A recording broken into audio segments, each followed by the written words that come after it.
Installing the energy suspension bushings, it involves heat.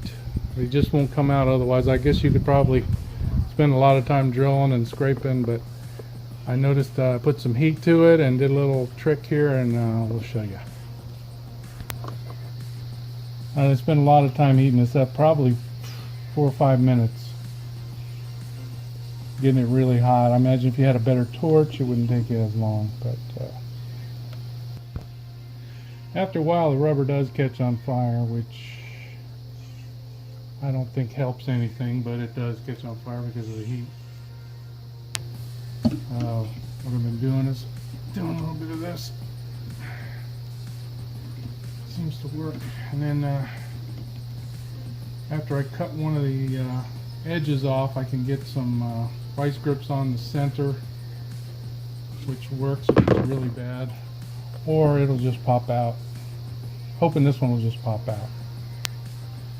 Okay, it's a good 4 or 5 minutes. I can see it starting to come loose in there. Alright, it's coming loose. It's coming loose. I think it's coming out.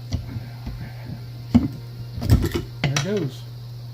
What you gotta do now is just make sure this is all cleaned out. Let me get a little focus, would be nice. Make sure that's all cleaned out. I'm gonna paint them up yellow with the red bushings in there. It should look pretty sharp. So I like a lot of color under there. That's what you got, and then we'll put the bushings in next. We got to get this bushing into this, so what we're going to need to do is get them together. They've got a little bit of flex to them, but what I decided to do was to push it in with the vise. Because we're going to push these bushings into this. And,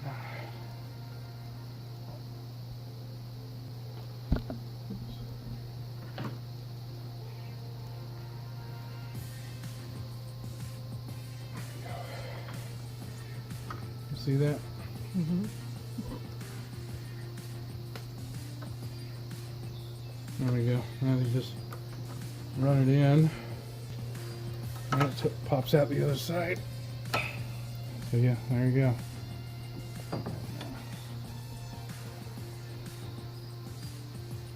What we're going to need to do is when we install this, we want to have grease inside of here. So try to apply a liberal amount of grease and then push these in. They go in pretty easy, or they should anyway.